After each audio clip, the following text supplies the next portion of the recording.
What's going on, guys? Welcome back to my channel. Today's video is what I watched for November of 2022. This is where I give you just a basic rundown, my thoughts and opinions about movies and also television shows that I've watched in theater, on streaming, and also at home from my physical media collection that I have seen before. Because believe it or not, somehow, some way, I find the time to watch these other items besides brand new releases. So before I get into everything, if you are brand new here on my channel and you love and adore physical media and everything to do with movies, then hit the red subscribe down below, as well as the like button, but most importantly, the small notification bell so you don't miss any videos like this in the future. So let's start off, as always, with movies I saw in theaters. In the month of November, I saw 3 films. Pretty decent. That's good for me.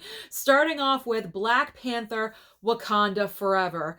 I enjoyed this one, even though it did have a few problems, a little bit of issues here and there. Overall, I enjoyed the film. They already had a huge obstacle. Obviously, we're missing Chadwick Boseman. So how do we cope with this? How do we rearrange the story? And I think Ryan Coogler is the director of this, I believe, if I'm remembering correctly. He did a very good job with this, plus battling COVID at the same time. That's a lot to deal with on a movie set. And granted, it's not a perfect film, but given all the obstacles thrown at him and the whole team working on this movie, they pulled it together. I'm happy to see that we're ending phase 4 of the MCU on a higher note. It's not a perfect movie. It's not up there with No Way Home. No Way Home was definitely the best. Well, I prefer Black Widow, but I know a lot of you don't out there. So I'm just saying No Way Home. It's not a No Way Home level, but at least it's better than Thor Love and Thunder and some things about Doctor Strange 2. The MCU with Phase 4 has been extremely rocky, and that's because they took a lot of chances. Did they pay off? Some of them did, some of them did not. Hopefully they learned their lesson. But overall, Black Panther 2, I enjoyed it for what it was. My one major complaint about this movie, it's too long. It's about 2 hours and 45 minutes or so, give or take a couple, and it's way too long. There's about 20 minutes of filler content in this film. They could have trimmed that off, taken that out, just focus on Wakanda. I didn't care about Julia Louis-Dreyfus and the other guy, how they were married and they're bickering back. I don't care. That stuff was not needed in the movie for me. I know they think it's essential moving forward with the plot line, but for me, it was not necessary. Overall, Black Panther 2, enjoyed it. Leaving phase 4 on a high note. Let's move on next to, my list is next to me, Glass Onion. This is the Knives Out sequel that will be on Netflix starting December 23rd. It came out into theaters Thanksgiving holiday weekend for 1 week. So it's no longer in theaters right now. So you're going to be able to watch it next on Netflix. Now, I went in with an open mind because I adore the first one. I love the original Knives Out. To me, because it came out at Thanksgiving holiday weekend when it initially came out for the box office run, I associate it as a Thanksgiving movie. So I was looking forward to watching the sequel and seeing what Rian Johnson was going to be able to do with this. How is he going to spin this next? But I gotta say, I kind of predicted some stuff.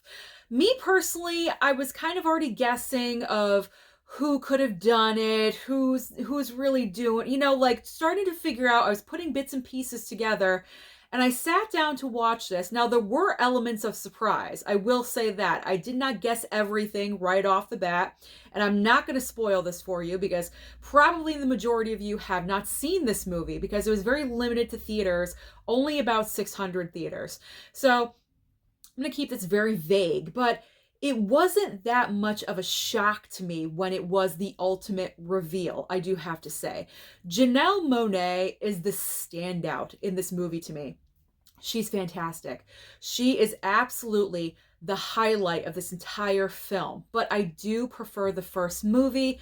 I think because I enjoy the aspect of family drama and having it be a family like murder mystery situation versus a bunch of friends that kind of have agendas. That's all I'm going to say, like little backstories. I prefer the family dynamic over the friend dynamic. So I believe that's the reason why I prefer the first film.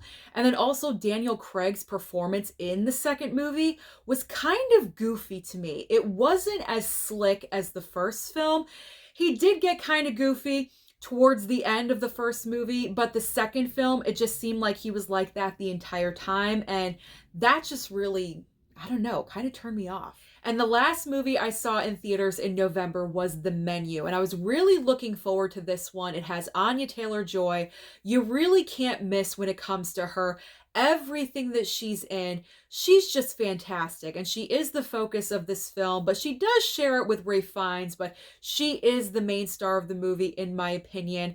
And I was hearing different things about this film. A lot of people were praising it, so I went to the theater, I sat down, I opened up my mind up, and I'm watching this movie. I'm intaking everything that they're delivering to me, and I'm enjoying it. I am enjoying this movie, but the last 15 minutes, I would say, is where it faltered. And that's unfortunate because throughout the entire movie, you know we're building towards something. And I'm thinking this ending is going to be off the rails, spectacular. But what we got instead was meh, like kind of a whimper at the very end, at least for me personally. I just wish instead of extreme cheesiness at the very end, it just really paid off and left me with a wow factor. Because if it did, I would have given this movie 5 stars because I was totally enjoying it. There was a lot of things about it I liked, but I ended up giving it, I believe, a 3.5 star on my Letterboxd because of the lack of the impact at the very end, unfortunately. But overall, I enjoyed the film.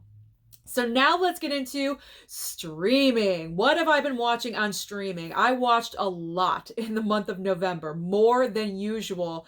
Obviously, my handy list is right next to me. So the first item is The Watcher on Netflix. I was hearing a lot of rumblings about The Watcher. It's a great limited series by Ryan Murphy, and I enjoy Ryan Murphy, American Horror Story stuff, so I said I would give it a watch.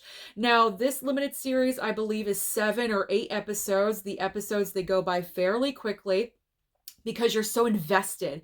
You want to know who the Watcher is. And every single episode, I was trying to piece it together, trying to figure it out. And again, the ending, the very last episode, is where the series kind of left it, not ending it where I wanted it to. And it was just so frustrating because they kind of left it on an open end in case of anything for the future. And I believe they have greenlit a season 2 because this first season was so popular. But it's like, how they just leave it alone. Like, it's good as it is. You don't need to go on and tell another story. For me, just end it. End it with a great impact at the very end. Shock us, surprise us, whatever you got to do. But I mean, the biggest shocking thing about The Watcher is that it's based on true events. And that upped the creep factor for me by like 100 points. So that's the reason why I was so engrossed in it and trying to figure it out. Overall, I enjoyed it. But again, because of the ending, it was not perfect in my eyes. And that is on Netflix. I don't know if I forgot to mention that or not. It is on Netflix if you're interested in seeing The Watcher. So up next in streaming, Barbarian on HBO Max. This is a movie I obviously went to see in theaters. I really enjoyed it. I've praised this movie. It's unfortunate there's no physical media release as of right now, but no worries. I think it's going to come soon enough. Sometime in the future, we will get a physical media release for Barbarian, but I wanted to watch it at home again with my mom because I wanted her opinion about this entire film. I said, Mom, brace yourself. This movie is very weird. It goes places you would not expect. And after we got done watching it, she looked over at me and she said, what the heck was that? But in a good way. She enjoyed it.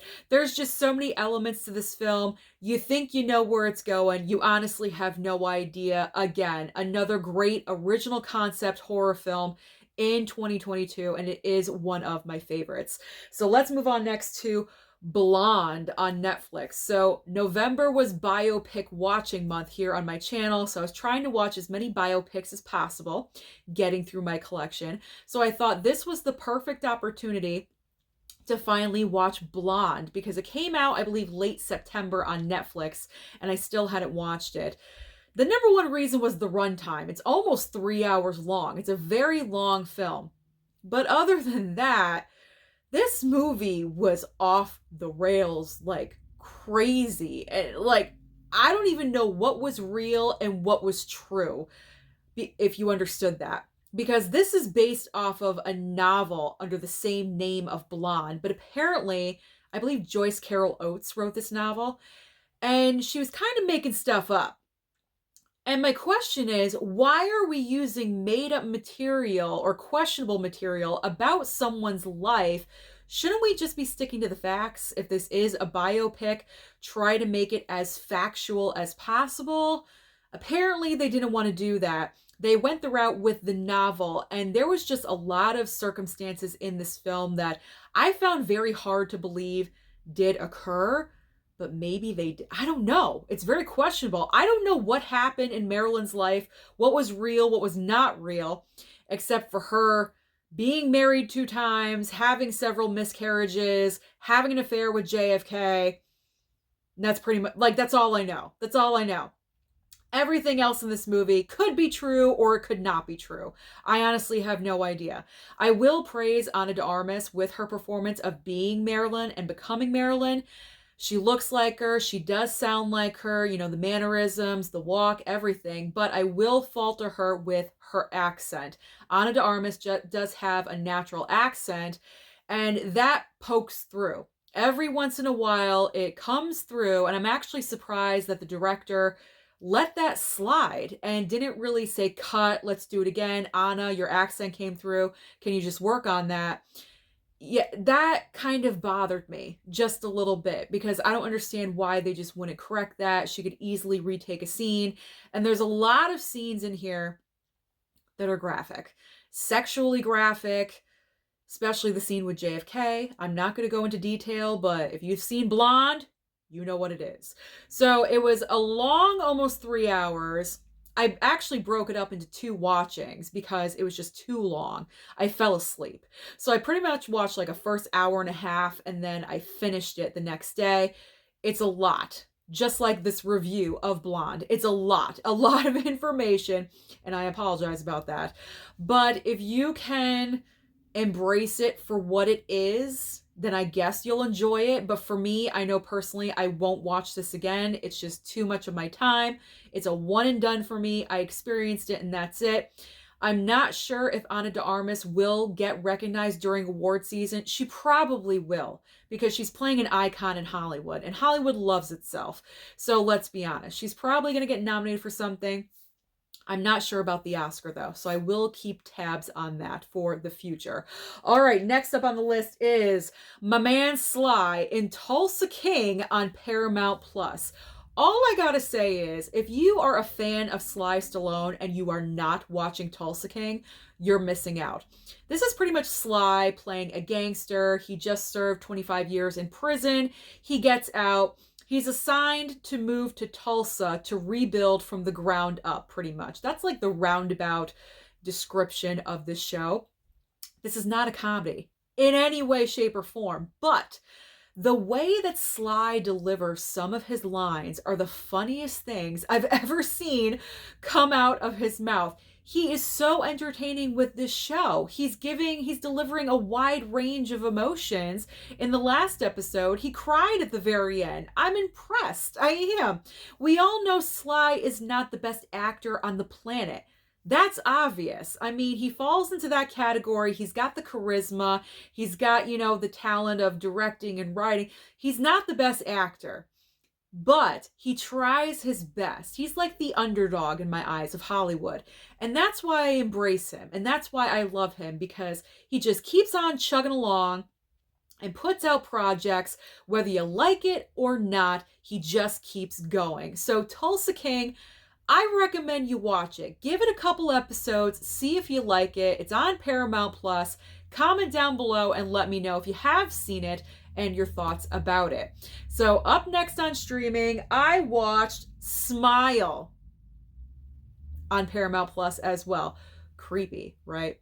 So I I don't like to say I avoided this one in theater, but I chose not to go and see this in the theater because I'd seen the trailer so many times. It was marketed very, very well. That trailer was just thrown at you every which way. But it kind of freaked me out with the whole neck, outside the car situation. If you've seen the trailer, you know exactly what I'm talking about. That turned me off. So I did not go and see this in the theater. But this movie has made, this little horror film has made over $200 million worldwide, one of the biggest successes of the entire year. So when it came to Paramount Plus, I figured, you know what? Let me watch this thing. I want to know what everyone's talking about. So I put it on here downstairs in my room. I was hugging one of my pillows because I had heard it was full of jump scares, and it absolutely is. It's jump scare city. Like every 5 minutes, you're getting a jump scare, and they're trying to freak you out. And a lot of people have criticized this film because they say, oh, it's drawn from other well-known horror movies, combine it into one. Of course, it's going to make a lot of money because you're stealing from other projects. I can certainly see that, and I understand that logic, but there are elements of originality in this film. So, I guess I enjoyed it for what it was. But I don't think I'm going to get the 4K when it comes out on physical. I don't think I need the 4K. I think just a regular Blu-ray is fine with me because I've really been enjoying all the horror films from the past year. So I definitely know I want to pick it up on physical. So I think I'm going to go with the Blu-ray only.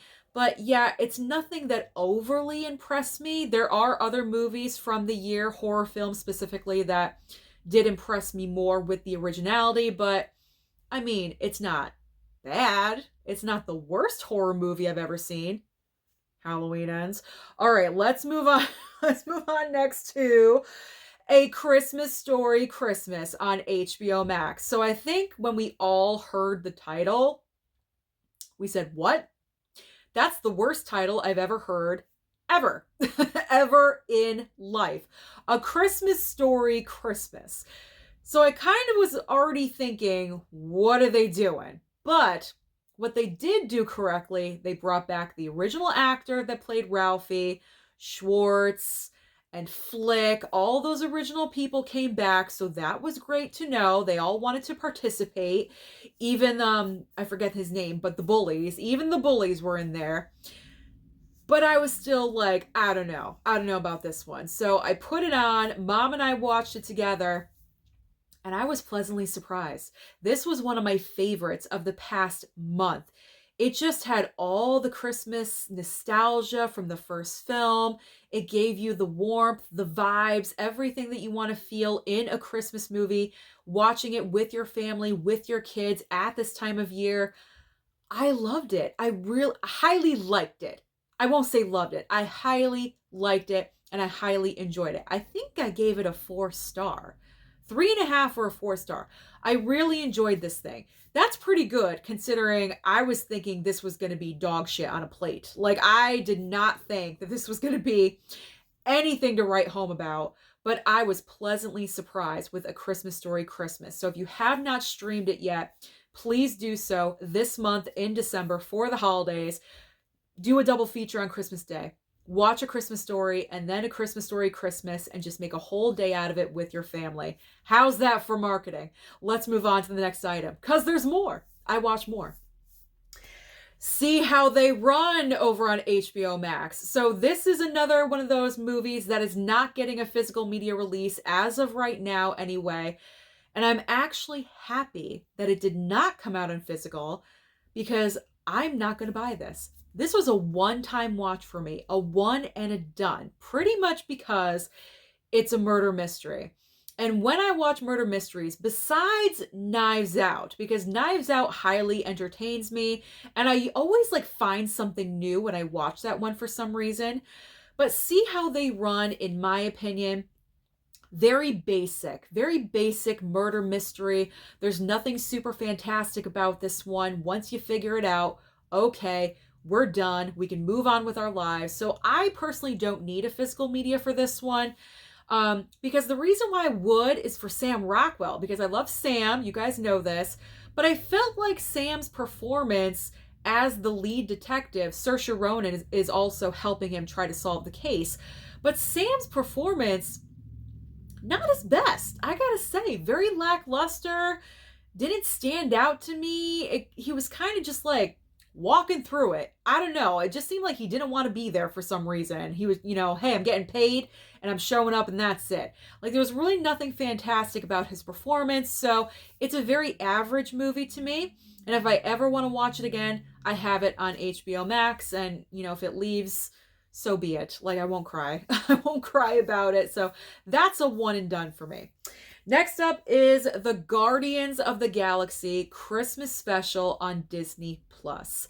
How cute was this? I thought this special was so adorable.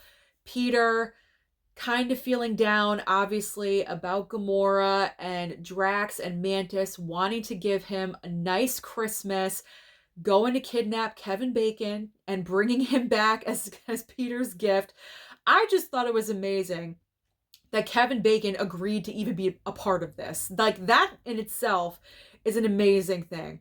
This was a cute, adorable Christmas special. We got a little bit of information here. I'm not going to spoil it in case you have not seen it. But it's a very cute special. It's 45 minutes long. It's the perfect watch for you and your family, especially with your children. You're all going to have a good time with it. And it just gives you the total Christmas vibes when they decorate and they're opening. That was my favorite part, when they are all together at the very end. They're opening their Christmas gifts and seeing the joy on everyone's face. That was the best part. That was a lot of fun. So I enjoyed it so much, I watched it twice. That's how much I liked it. And the final streaming item, I know. How did I watch all this? I have no idea. Let me get rid of my paper. So the final item I watched on streaming, and my favorite of the month, was Wednesday. Wednesday on Netflix. This is the spin-off or just original take from the Addams Family, focusing all about Wednesday Addams. Jenna Ortega is Wednesday. Tim Burton directed this show. It's 8 episodes long. Perfect. This show, if anything was perfection in the past month, it was Wednesday. Because Jenna Ortega, first of all, let's talk about her for a second. I love her. She's absolutely amazing. This has been the year of Jenna Ortega. She was in Scream 5. She was in X. She's in Wednesday. She is great. She's like the golden girl of the year. And her portrayal of Wednesday Addams is true to who the true Wednesday is, if you get what I'm saying. But she put her own spin on it. And I totally appreciated that. I didn't want a carbon copy of Christina Ricci's performance. She did not do that. And I thought it was wonderful. Tim Burton was the absolute perfect person to direct the series. He didn't put like the typical Tim Burton spin on it. I mean, everything about it I just really enjoyed. And it's all about Wednesday solving a mystery. Again, another murder mystery. This is like the theme of November. With Knives Out, see how they run, Wednesday.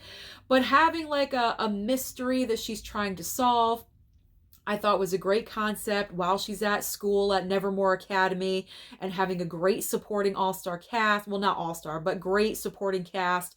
A lot of characters, walking around. It wasn't just focused on her. I thought it was great. And as far as the family goes, yes, they had, Catherine Zeta-Jones as Morticia, and I believe Luis Guzman as Gomez. They weren't there all the time. And I thought that was great because that could have been overwhelming. They were only placed, I believe, in 2 episodes, and that was enough. They wanted the focus on Wednesday, and I thought that was done perfectly. So Wednesday, as you guys can tell, really enjoyed it, and they left it open for a possible season 2. Most likely we're going to get it because the Netflix numbers have come in for Wednesday, and this show has equaled Stranger Things season 4 watching hours. That is pretty incredible. So they pretty much guaranteed themselves more episodes in the future. So that is everything I watched on streaming. So now, what did I watch for physical media that I have seen before in my collection? I did pretty good. As I mentioned, biopic month. So you're going to see a lot of biopics thrown at you right now and Thanksgiving movies. Okay. Oh, you know what? I forgot to mention Son-in-Law for streaming because that was a Thanksgiving movie. I forgot to write that down. So Son-in-Law, I watched that one as well. I totally love Son-in-Law. So let's move on. All right. Physical media. Here we go. Watch Jackie with Natalie Portman. I've gushed about her in this movie so many times. I think she's great. She should have won the Oscar that year. Let's just move on because I felt like she was robbed. I watched Bombshell. It was nice to revisit this one.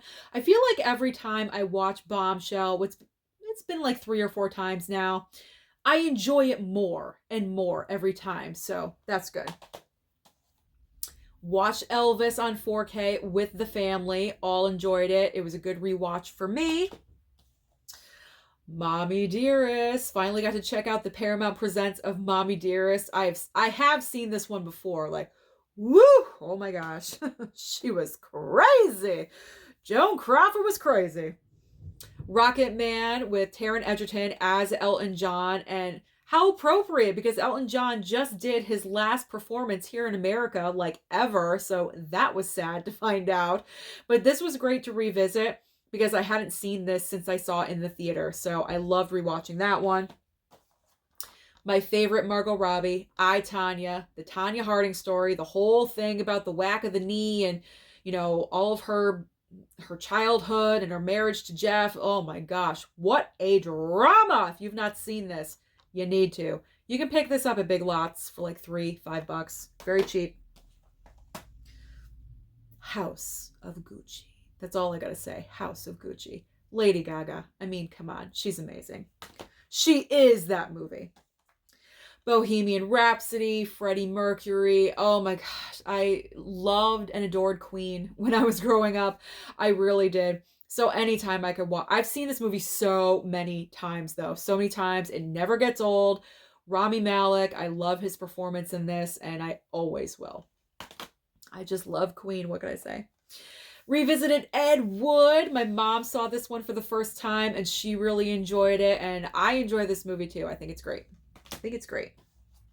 We watched Marshall, another fantastic, underrated Chadwick Boseman performance. If you have not seen Marshall, I highly recommend that you do because he's great in this movie. And the final biopic, Vice. Ooh, this was a fun one to revisit. My mom wanted to watch this one. She'd never seen it, and her eyes were opened indeed when it came to the events of what was going on in this movie.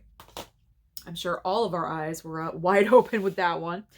And finally, besides Son-in-Law, what did I watch for Thanksgiving week? So many movies, so little time. Thanksgiving week, I went ahead and watched Parenthood. There's nothing Thanksgiving about strike that, reverse it. There's nothing Thanksgiving in this movie at all. There's no holidays in here. At least I don't think so. But it's all about family. And so I decided to put it in here because it's all about the family dynamic, the different storylines happening in one family. And I just thought it was great. So might as well watch it again. My favorite Thanksgiving movie. I watch it on Thanksgiving or the night before. Home for the Holidays. It's so relatable. Holly Hunter is amazing in this movie, as well as Robert Downey Jr., even though he was so messed up at the time of filming this. I think I remember him saying in an interview, he doesn't even remember filming this movie. He was that messed up. But it's a great performance, and I just love him. And I love this movie. So I recommend that you pick that up and watch it. It is a Shout Select title. So whenever you can pick that up on sale, definitely do so. Of course, we watch Planes, Trains, and Automobiles. Not this one. This is the Blu-ray Steelbook. We watched the brand new 4K, but it's in a different separate pile as of right now. So I wanted to just, show you the Blu-ray. There we go. So watch Planes, Trains, and Automobiles. Always a fun time watching this one. Classic Thanksgiving film. This one was a new one to watch during Thanksgiving because it's not happy at all, but it's Prisoners. Prisoners is a fantastic movie. It takes place right in the beginning of the film on Thanksgiving Day, and then the events move forward from there. My mom had never seen this one, and she was blown away by this movie and how great it was, and I enjoy it. I think it's Hugh Jackman's best performance, and Jake Gyllenhaal is incredible in this movie. Gotta watch a Charlie Brown Thanksgiving every single year. Have to do that. The Blind Side. I mean, again, it's not about Thanksgiving. There's a small little Thanksgiving scene, but it is a biopic. And there's football. So all of those things combined made the perfect choice for the month of November, for Thanksgiving week. And finally, because I mentioned it earlier, I watched Knives Out again, because every single year since I saw it in the theater, I've watched Knives Out during Thanksgiving. Whew, so that is everything that I watched in the month of November. I am exhausted. Bring on December. So let me know down below, what did you watch this month in the theater or on streaming, and what was your favorite? Don't forget to like and subscribe before you leave, and I'll see you next time.